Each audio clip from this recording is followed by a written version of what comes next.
Welcome to the Daily DLP. I'm your host, Ash Thompson, and today I'm previewing the second day of workouts at the NFL Combine.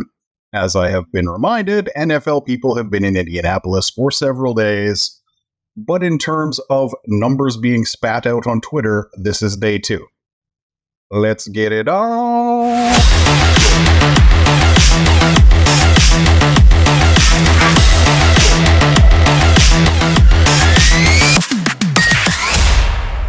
I'll start with the corners because, well, that's a spot I think the Lions are going to be spending a lot of time on. So what matters here?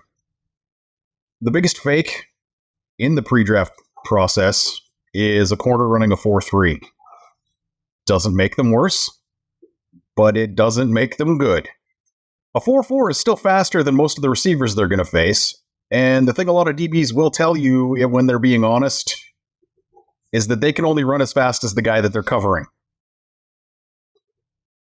No point in running faster. It's far more important that a corner be able to do something when the ball gets to the catch point. And guess what that means has historically, statistically been important. If you think I'm going to say the explosion number, you're right.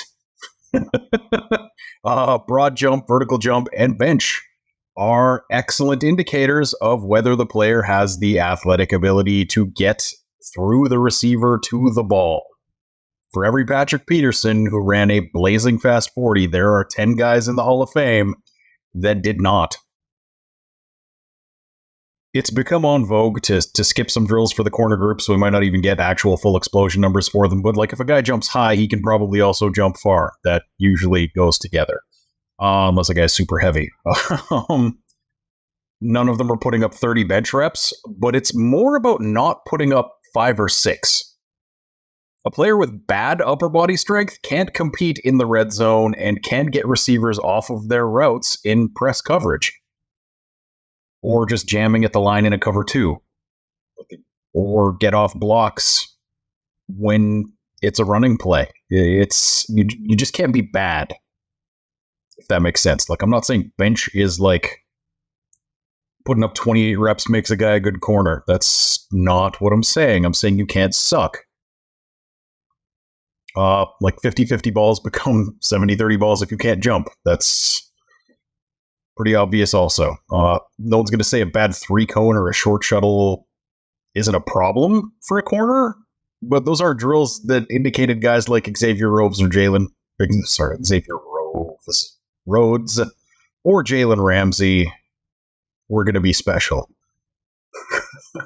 Again, tape trumps everything, but everything gets harder at the next level. So if you have physical deficiencies, sometimes they don't show up in college, but then they do in the pros. There are plenty of 5'10", 5'11" outside corners also, so please don't get super hung up on that, particularly once we get into the day 3 guys. That's not that huge of a thing. It's far from ideal to have one of those guys constantly facing DK Metcalf or Mike Evans on a regular basis, but they can get by in the league. There's a lot of free agents that are going to get paid pretty well if they actually leave their teams, where that's kind of their deal. So as far as guys who are going to run today, Terrion Arnold, Quinion Mitchell, Nate Wiggins, those are 3 guys that are going to kill it today, but they're going to be gone long before the Lions pick at 29, so I'm not getting too concerned about that. Ennis Rakestraw is the guy I am worried about because he could put himself in contention to be off the board with a great day here too. The boys talked to Cam Hart at the Senior Bowl. Really interesting guy. I look at him as a college player and see like a more athletic Ifeatu Melifonwu. If he's athletic enough to stay at corner and the Lions run enough cover 3 that he may just be able to do that for them, that could be a really good pickup a little bit later in the draft. I wish Cooper DeJean was going here because I'd just like to know what the actual like freaky high numbers he's going to put up are, but he's hurt, so he's not testing. Kalen King's 40 is going to drop him, but as long as it's high enough, that is a guy who's going to be a baller. DJ James is going to test super well, and he gets his hands on the ball. That is a name I suspect Lions fans need to keep their ears on. I like Mike Sandstro, but we're not taking a nickel. But he's going to test well. Same for Tyke Smith from Georgia. Again, just probably not a player the Lions are looking at, but I think he's going to do really well today. Kamari Lassiter, going to test well. Never going to be a line. Moving on to safeties. As far as traits go, I think you already know which numbers I'm about to say. Say it with me. Explosion number. Bench, vert, broad. These are very important things for a safety. Like, speed's nice, but it's not relevant unless the kid's head is on straight. And with safety, much like linebacker, that is far more important than any physical thing will ever be. Kyle Hamilton ran a 4.59, dropped down boards, all pro.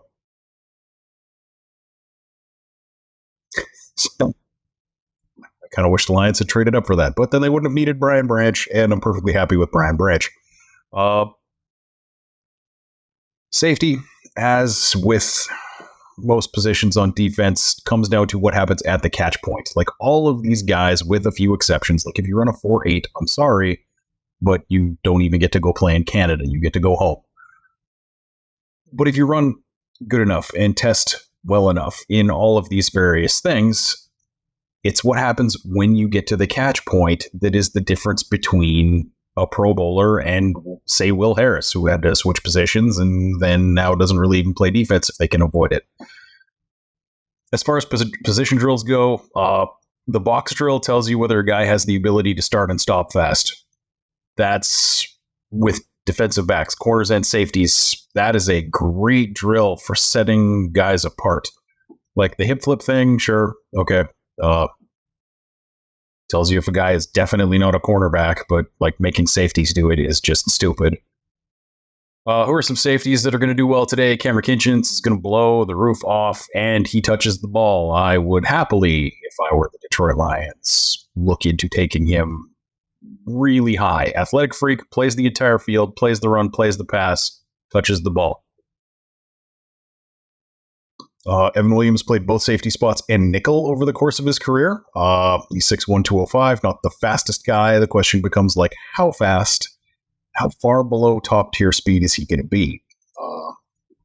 Got the goods otherwise. An acceptable 40 should get him in front of the Lions front office's eyeballs, because both safety spots and nickel, that just described like half of their defense. My guy in this draft is Sione Vaki. He'll go day 3. For a few reasons. One, he did a mission, so he's a little bit older prospect. He's going to wow.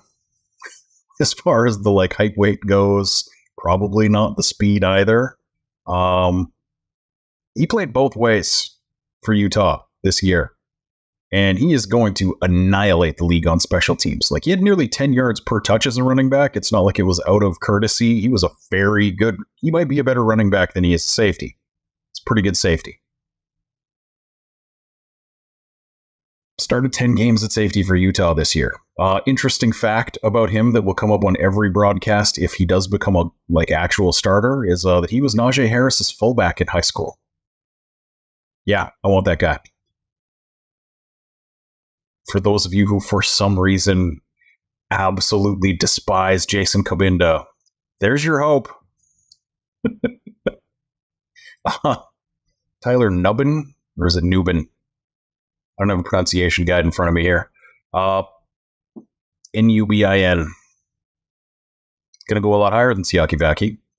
He's a stud. He'll test really well today for size, like one of those like really good cover safeties. Great numbers in the shorter stuff, and smooth as silk positional drills is probably what we're looking at for him. Let's flip over to the offensive side for the first time in this combine. Let's look at some tight ends. You're going to hear 40 times don't matter for this position, but that is absolute complete BS. One of the top 10 tight ends in receptions for 2023 was outside the top 20% of 40 times ever recorded at the tight end position. One. Just because Kyle Pitt's ludicrous 40 hasn't resulted in a Hall of Fame trajectory for his career to this point doesn't mean that the time doesn't have meaning for this position. It does, but You're not looking for a 4-3. You're looking for better than 4-7. If they don't do that, they're not going to do anything in the league, pretty much. Like, it just not happening. Given the numbers that are going to get thrown around all day for defensive backs, the tight ends are going to seem like they're moving really slowly. But remember that these guys are all like 240 pounds. Like, this is a different size class of human being for the most part. And when people are talking about how Brock Bowers looked tiny next to Gronk, he's probably going to be within a half inch and 10 pounds of Sam Laporta, the guy who just set a pile of rookie records for tight ends.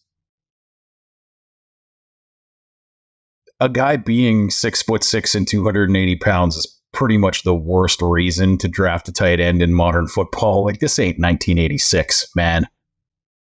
If he was like, if a guy was actually like an extra tackle as a blocker, he'd be playing tackle because tackles make more money. If a guy can make that move, he would have. Anyway, back to these drills. Day 3, if you're sifting through what's left and the fast guys are gone, a great 10-yard split can get them by. Rapid direction changes also kind of define the tight end position, so like your 3-cone matters. But if you're watching the drill you want to watch for a sleeper tight end, like a guy who might come out of day 3 and just crush everything, is the gauntlet, the receiving gauntlet. A guy who looks natural catching the ball and is a big dude. That's a guy with potential. And like I said yesterday with the linemen and linebackers, look for guys who punch the bag. That's at all of these positions. If I haven't been saying that, if there's a bag in front of them and they tap the bag like it's a lady that they are fond of, that is not a Detroit Lion. You want them hitting the bags like it's a person who hurt a lady that they're fond of. It's big day tomorrow. We're going to be watching receivers and quarterbacks, also running backs, but we're not super likely to be interested in running backs, so we'll talk about them, but day 3 guys at best, probably at that position. You never know. They did sign a high-priced free agent and draft a guy in the first round last year, so maybe they're going to triple down and just make everybody lose their minds. I guess we'll find out at some point in the draft. But tomorrow, receivers, quarterbacks, running backs, looking forward to it. See you then.